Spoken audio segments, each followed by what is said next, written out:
Hello and welcome to Everybody Pulls the Tarp. I'm your host, Andrew Moses. With me today, a very special guest, the newly minted head coach for the Duke University women's basketball team, Kara Lawson. Welcome to the show, Kara.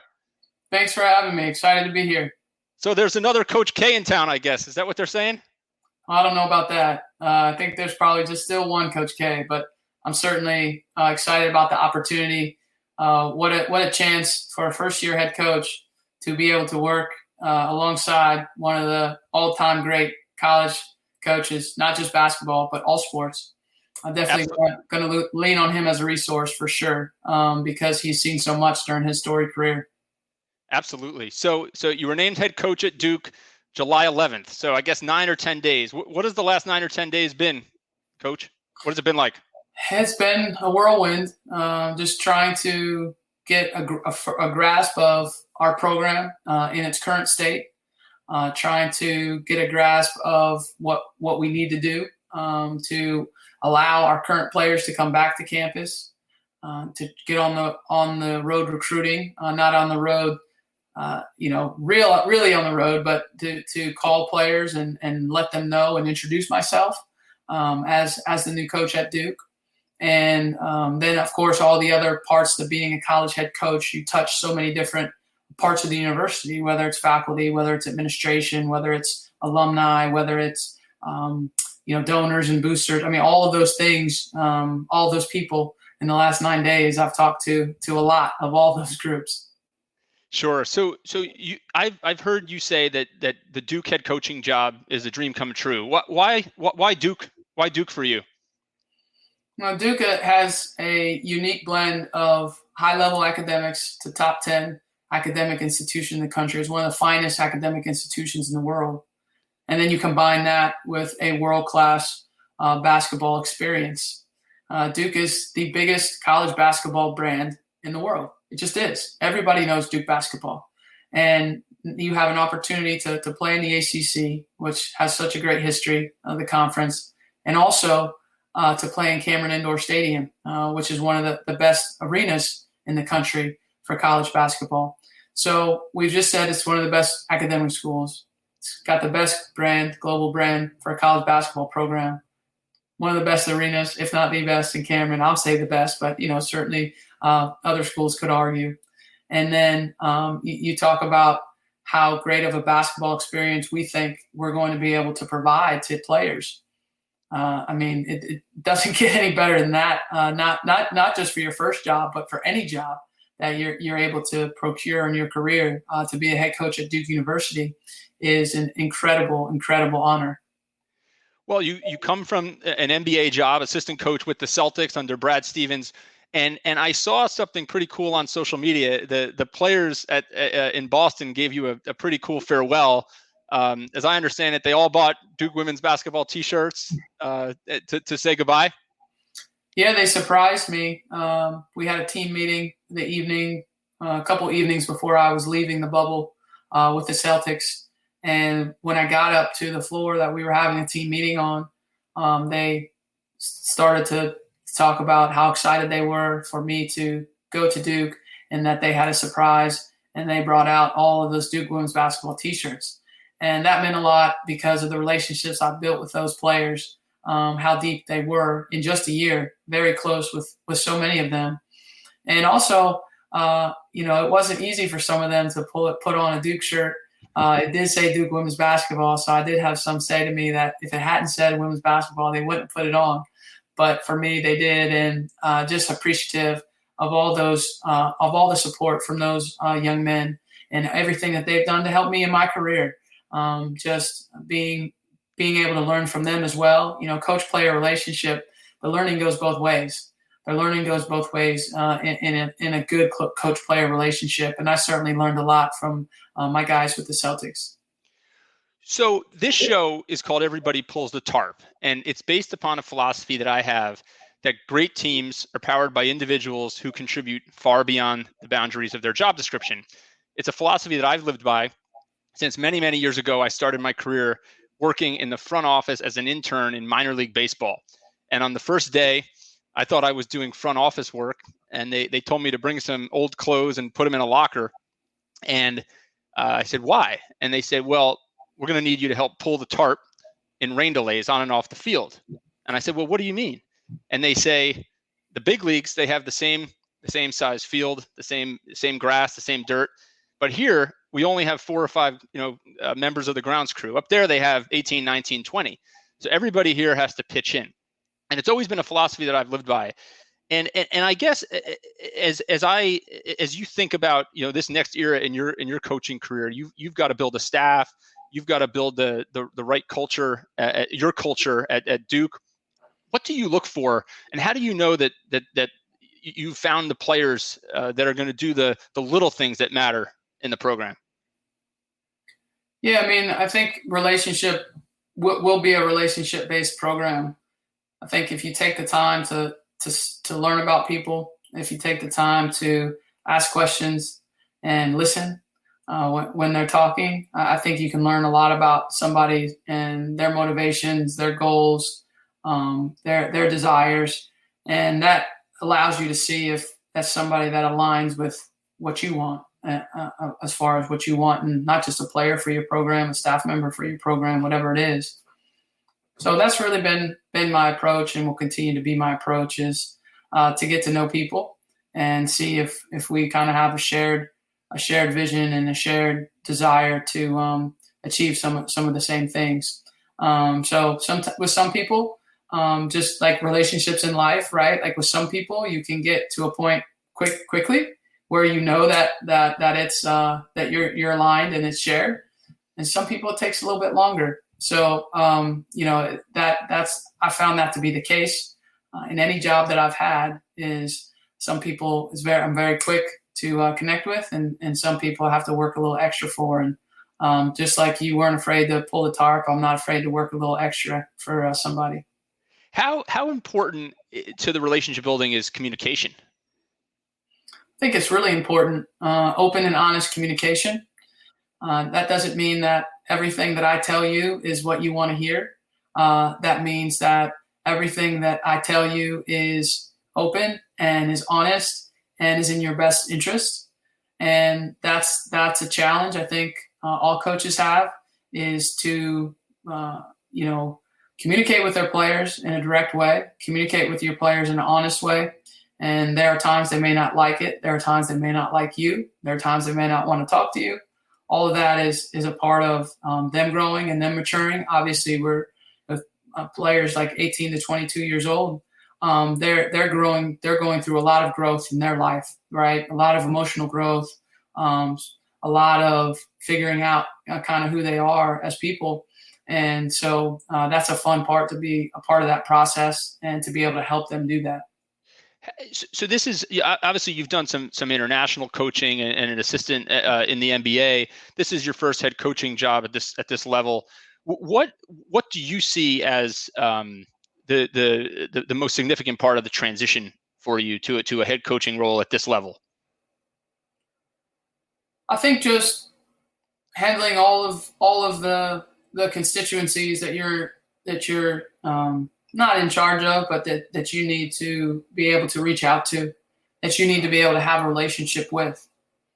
In the NBA as an assistant coach, it was clear where I was supposed to help. I had certain players that I was assigned to. I had a certain part of our scheme that I was assigned to. And then obviously anything that Brad Stevens needed me to do, I did.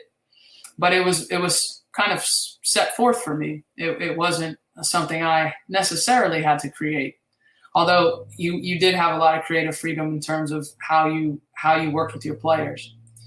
When you're the head coach, you kind of set the vision and you chart the course. So you're doing that for your players and you're doing that for your staff. You're also doing that in conjunction with your administration, your faculty, your institution, your conference, other head coaches on campus, donors and boosters, current players, future players, which are the recruits, and past players, which are your alumni. So there's a lot of stakeholders in this, many more stakeholders than I had 10 days ago. Right. So being able to be open in communication with all of those people, that doesn't mean I'm going to listen to their advice on how to attack a 2-3 zone. But what that does mean is that they have a great understanding of our vision of where we want to go, and then have an investment in helping us get there through their particular part of the university. And so that's where the relationship building, that's where the communication, I think, comes in, so that they know that they're just as important as anybody, and that we're going to need the support of all those groups if we're going to be as successful as I think we can be.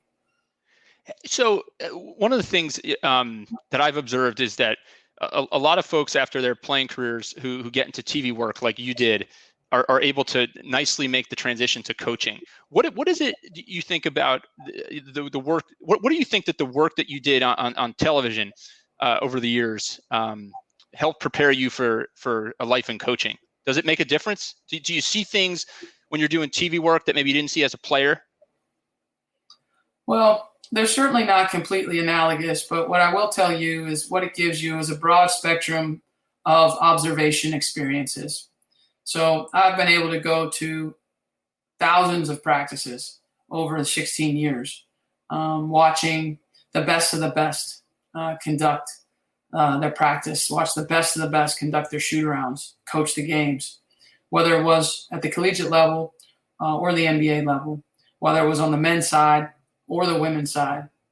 And what you do is you just have a catalog of observations, and you see how different coaches do different things. You learn very early that you don't have to be the same, that it's not formulaic, that different people can have different styles and still succeed. And you learn that there are different ways to win at the collegiate level. But then there also are similarities in terms of a culture, a standard, an environment that's conducive for growth and for learning for young people. So I think it just gave me an opportunity to observe and a chance to see that there are a lot of different ways to do this, and that the people that end up being the most successful are the ones that stay authentic to who they are and their leadership style. That's a very common theme that I hear when I talk to leaders in any industry, but in particular coaches, the need to be authentic. And we recently had three-time gold medal winning soccer star Christy Rampone on this show, and she talked about the fact that she was named captain. And they call her Captain America. She captained the U.S. women's national team a record 113 times. When she was named captain, she didn't think of herself necessarily as that prototypical captain. She wasn't someone who was going to give a big, bold speech in the locker room before the game. She was more of a listener, as she described, somebody who led by example. When you think about leadership, do you think that there's a single makeup of a leader, or do you see it as more of a diverse range of leadership skills? Yeah, I agree with the diverse range. I think having observed so many teams, there's a lot of different ways to be a leader. Like I said, it's got to be one that's authentic to you and your personality, and it has to be one that resonates with the group. So I think if you're authentic with your personality and it can resonate with the group that you're a part of, then you're going to be a great leader. And whatever that style is, will work. So most of when we think leadership, we all think of you kind of yelling and screaming and getting people fired up, and you need to have energy. You need to have energy in your program. You need to have energetic players. I do think that, but that's not the only way to do it. And sometimes it's good to have multiple leaders that have different styles, because I also think that players respond to different leadership styles, and certain players might respond to one style better. And so I think it's good as players and staff to have a different way to go about leading. So you've been a winner at every level. What is it in your eyes that separates a great team from a good team? Well, I think their commitment to each other is really important. When you have a commitment to a group, it's a very special thing, and it's something that is hard to break, or it's hard to beat. It's hard to beat a team that's just really committed to each other, that understands their value and understands their value to the group. So I would say that the commitment to the group is really, really important if you want to be a great team. I would say resiliency is a really important trait. Anybody that's played sports understands the game doesn't go the whole time how you think it's going to go. The game doesn't go perfect the whole time. In fact, if you watch any sports documentary or any movie or whatever it is, there's the predictable. It's going terrible. We might lose. We're about to lose, and then something changes and you win. And while it's not always that movie-like in terms of the progression, I think any team through a course of a long season is going to have adversity, and any game that you play in is going to have its share of struggles. And so players and teams that have that resilient quality of being able to, in the face of that, still execute and still have a great optimism that they'll be able to turn the game around or turn the play around, I think is a great trait as well for a group to have. Do you think that teams and individuals have to be knocked down a few times and have some misfortune to really build that resiliency, or is it just natural? Yeah, I definitely think that you have to face adversity to build resiliency, but that doesn't always mean you have to face adversity within your current situation. There's a lot of people that have faced adversity their whole life, and that's made them who they are. That's made them resilient.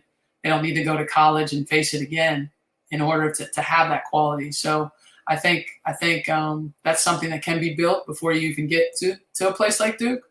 But I also think that that's something we can help enhance in young people, is that resilient quality, just to continue to have great belief in yourself as a player and then in our group. You've been around so many great leaders in your career, Kara. Obviously, you played for Coach Pat Summitt, the legendary Pat Summitt at Tennessee. What was that experience like, and what did you learn from her? It was a great experience. Pat Summitt changed my life. I mean, just her standards, the competitive environment that was practice every day. It was intense, and she came after you if you weren't bringing the necessary effort, you weren't bringing the necessary competitiveness. She let you know about it, and that having to be held to that standard every day for 4 years ingrains that in you, and it almost allows you to have it yourself. You're on autopilot when you leave there because you have it every day. You have it inside of you, and you don't accept anything less. Playing for her, such a great leader and a great coach, has definitely shaped how I approach my daily life. And because it shaped how I approach my daily life, there's no question it'll shape how I approach this new job. Well, now you get to be around another great leader who we talked about a little bit at the beginning of the show, Coach K. What have your interactions been like with him so far, and how do you guys, how do you expect to work together to have both programs cutting down nets together? I've had a chance to talk with Coach K a few times, and each time I learned something. So that's a pretty simple math equation for me. That means I got to talk to Coach K more times so I can learn more things. He is, a standard setter, not just in college basketball, but in all of college sports. When you look what he's been able to accomplish, build and sustain a high-level program decade after decade, win championships, national championships, decade after decade. No better person that I could learn from. And, he's going to be an incredible resource that I'm going to take advantage of as much as he'll allow me to. And I can't wait to get a chance to learn from him and observe him as a fellow coach. I think it's one of the things I'm most excited about. Last question, and then I'll let you go. I know you're busy, Kara. What made you want to be a coach? I always like to ask coaches, what made you, what gave you the desire to get into coaching after an incredibly successful playing career? Well, when you played as long as I played, 13 years in the WNBA, when you stop playing, you do miss the competitiveness. You do miss the locker room. You do miss the team. I always loved being a part of a team as a kid. That's why I ended up choosing basketball and played a lot of sports. But nothing gave me that feeling like basketball did, being part of a team. And nothing excited me more when I was playing about maybe the thought of having my own team one day. And you take the accumulation of all the experiences that you have, and all coaches do, and you're able to now build something the way that you think it should be done. So there's tremendous ownership in that. There's tremendous responsibility in that. Some people would say there's tremendous pressure in that. It's the highest, one of the highest levels of responsibility that we have in society.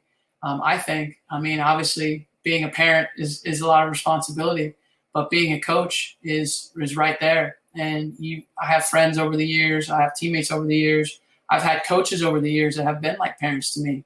So the impact that you can have on young people as a coach is really unlike any other title besides parent that we have in our society. And because sports plays such an important role in our society.